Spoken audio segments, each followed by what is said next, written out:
My name's George Rhodes. I'm a accessibility consultant at the Home Office. I've been with the Home Office for about 2 months. I'm at TechShare Pro because I'm speaking as part of the higher education panel on day 2. I'm talking about a lot of work that I've been involved with before joining the Home Office. And could you, we've spoken about this before, but could you share some of the more recent results of your research that you've been doing into public sector accessibility statements? No problem. So, as you've said, it was also mentioned on the TechShare Procast recently. One of the pieces of work I did before joining the Home Office was to have a look into the prevalence of accessibility statements and other accessibility information available on a number of public sector websites. So now I've looked at around 1,400 odd public sector websites, including local government, universities, colleges, police forces, fire services and NHS organisations.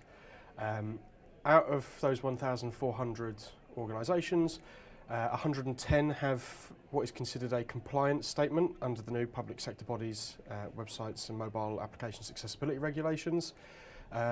The rest have a wide-ranging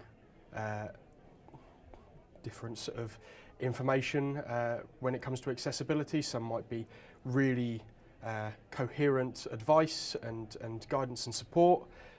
Others might not have anything or might have something that isn't always best placed to properly assist users in being able to use those public sector services.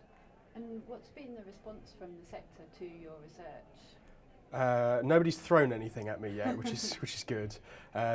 It's been overall quite positive, actually. It's been great to see. I was at a meeting with the Greater London Authority, the GLA, a couple of weeks ago, where I was speaking to a number of the other London districts and boroughs.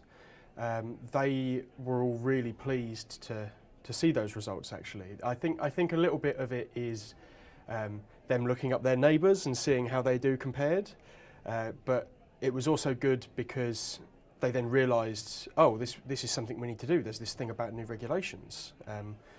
What do we need to do? And I then point to the GDS guidance and other guidance that we've written on accessibility statements. So they've now been able to go away and actually start improving what advice they give, which is fantastic. So provoke some positive steps. Yes, I think. Even more so to come. Yes, so I think I'm going to do a bit of an update to the research come February time. The reason for that is one of the things that I included into my data set was WebAIM million scores, which is accessibility rankings for the top 1,000,000 websites, where WebAIM have run it through their Wave accessibility checker tool. Those will be updated hopefully around February time, so I can provide the latest info on that.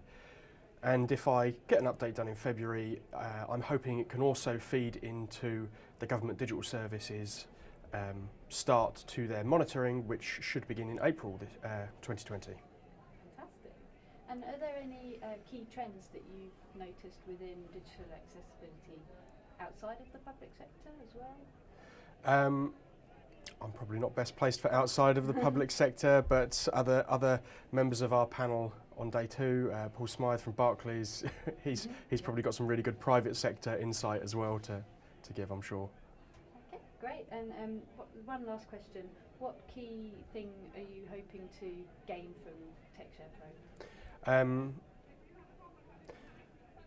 One of the things I think I've already had the great fortune to achieve early on in day 1 is to speak with some of the Norwegian delegates about the way in which they do monitoring. It's really interesting to see how other people outside the UK are dealing with the challenges of accessibility and you know the difference in the way in which they've implemented the regulations and how they're tackling some of the same challenges that we have. So it's been great to already get some insight from a completely different sphere from what we're dealing with here in the UK.